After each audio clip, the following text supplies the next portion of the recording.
Hey there, how's it going? I'm Christian with Plan Your Federal Retirement, back with another video with our All About FERS series. Excited today to be talking about my favorite subject, taxes, most specifically having to do with required minimum distributions, RMDs. So if you're curious to know a little bit more about RMDs, how they work, when they start, how they're calculated, then make sure you watch this video. We'll also talk about financial planning concepts within this and how do we apply this to your own personal financial planning situation, some things to be thinking about with required minimum distributions. So right off the bat, I thought it'd be helpful to just talk a little bit about taxes in general. So I'm going to talk about our tax buckets that we have. So starting right off the bat, our first tax bucket that we have is ordinary income. Okay, ordinary income. Well, most of our income that we have is taxed at ordinary income. And this would include things like wages, our pension, part of our Social Security, could be interest and dividends, right? This list isn't exhaustive, but these are the main categories for ordinary income. And ordinary income has a base tax bracket of 0%. And it could be as high as 40+%. And if you live in a state that taxes your wages or taxes your pension, it could be even higher than that as well. Okay, so that's our first tax bucket that we have. The next tax bucket we have is our tax-deferred bucket. Tax-deferred bucket, right? And tax-deferred is really what we're talking about when it comes to our required minimum distributions. So what's our tax-deferred bucket? What's our example for tax-deferred? Well, this would be our traditional IRAs, traditional TSP, 401k, 403b, right? Those employer-sponsored plans, retirement accounts. And again, it's tax-deferred. So we're not paying the taxes today. We're getting the tax break. We're just delaying that once in the future, at some point in the future, we will be paying taxes.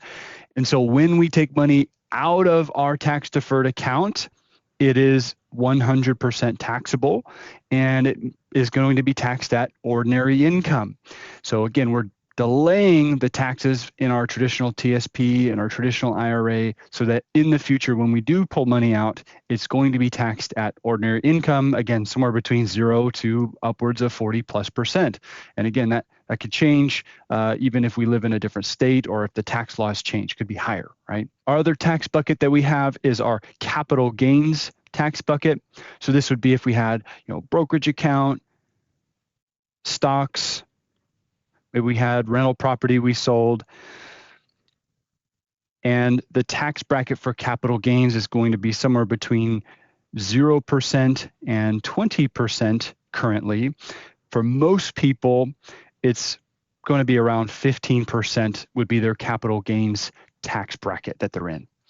Last tax bucket that we have is our tax-free tax bucket. Can't say tax-free without a smile.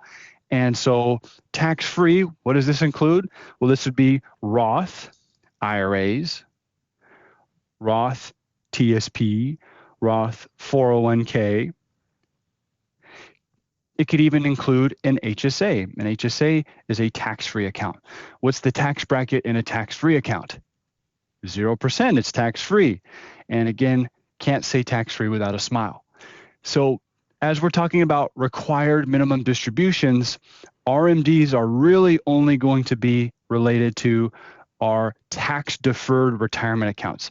It's not going to deal with capital gains. It's not going to deal with our Roth accounts as well. So going back to required minimum distributions, we know that we are delaying paying taxes in our tax-deferred accounts, like our traditional IRA or our traditional TSP. In the past, the RMD age was 70 and a half, then it changed to 72. Currently, under the Secure Act 2.0, the RMD age is between 73 and 75, depending on the year that you were born. So you're going to want to check based on your year that you were born, what your RMD age is based on the Secure Act 2.0 laws. whenever you turn that age in that current year, that's when RMDs start. So if your RMD age is 73, if you're born and between January 1st all the way to December 31st, and you turn 73 in that year, you have to take an RMD. And the only exception would be the first year that you turn whatever age your RMD age is, so 73 in this example. You can delay taking your first RMD up until April 1st of the following year. So if we're here in 2024 and you turn 73, and that's the year your RMDs start, you can delay taking your 73 RMD into next year up until April 1st of next year, but you're still responsible for taking the RMD in that 2025 year as well. So basically you'd be taking 2 RMDs for the following year. It could be a mess, and it could potentially really increase your tax bracket. And so it's best when you turn your RMD age to do your best to take it in that same year that you're turning that RMD age. Your RMDs are calculated by using the December 31st balance of the previous year in your tax-deferred accounts. So let's just say, for example, you had a traditional TSP account, you have an IRA account, maybe you have another IRA account, right? So whatever your 12/31, your December 31st balance of the previous year, that determines how much we're calculating your RMD for the current year that we're in. So, if your TSP balance, let's just say, for example, you had in your TSP $500,000, and IRA number 1, you had $100,000, and then IRA number 2, you had $50,000.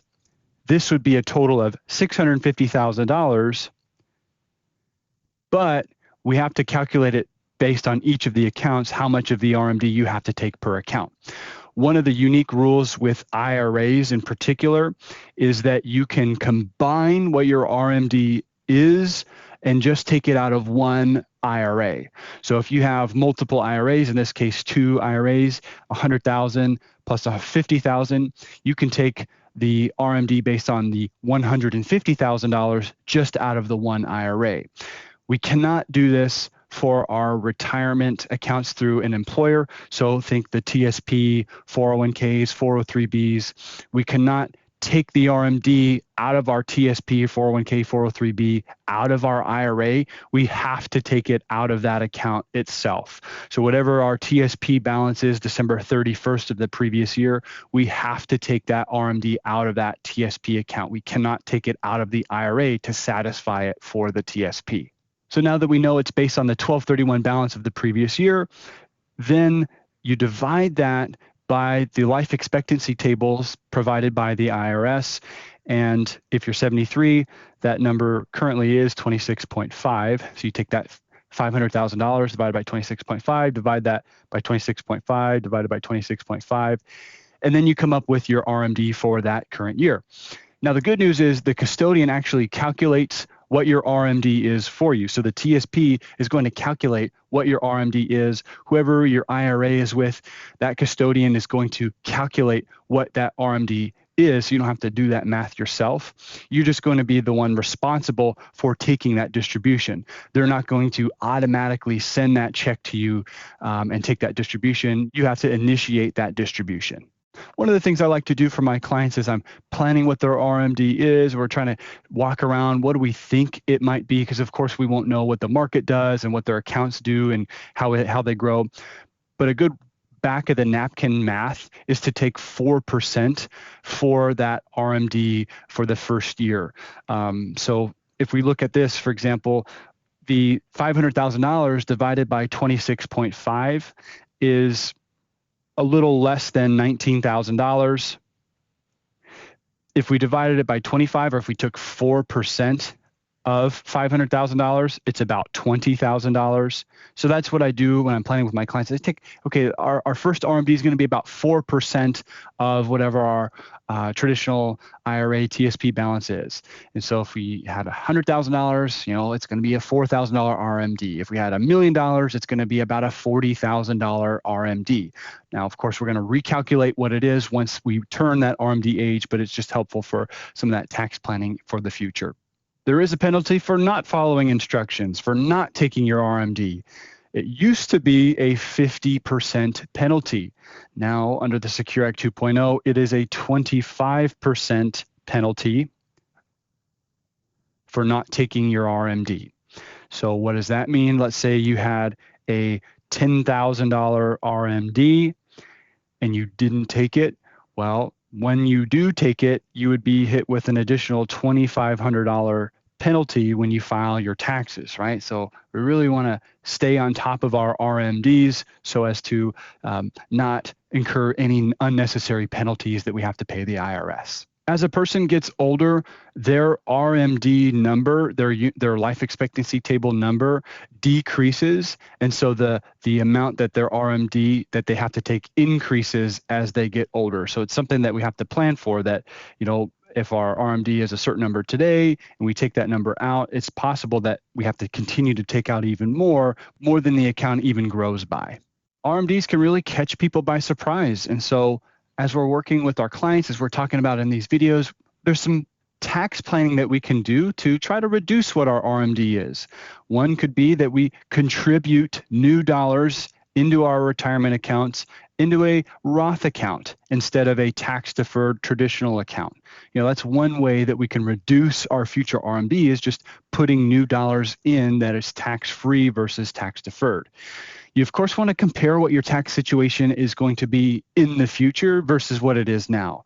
So what do I mean? Well, if your tax situation right now is you're in a much higher tax bracket, a much higher tax situation than what your future self is going to be in, maybe it doesn't make sense to put a bunch of money in a tax-free, a Roth account today, because we know that in the future, our tax situation will be lower. Another way to possibly reduce our RMD in the future is Roth conversions, right? We talk about Roth conversions a lot. So we would take money from a traditional IRA, can't do this with the TSP, but from a traditional IRA, we would pay the taxes on it. So we take it out, like we mentioned earlier, and it's ordinary income taxes for the money that comes out. But then we're going to put that money right into that Roth account. So we move it, pay the taxes in ordinary income rates, and then we move it tax-free. So let's say we did a $10,000 Roth conversion, and we were in a 20% tax bracket. So we'd have to owe $2,000 in taxes. We'd owe IRS $2,000. And we can either pay that through the conversion itself and move $8,000 into our Roth account if we're over the age of 59 and a half. If we're not, otherwise we'd have to pay it from an outside account, pay that $2,000, and instead of having 8 in the Roth, we'd have 10. So we have to figure out how we're going to pay the taxes, especially if we're under age 59 and a half, because there is a early withdrawal penalty for doing so.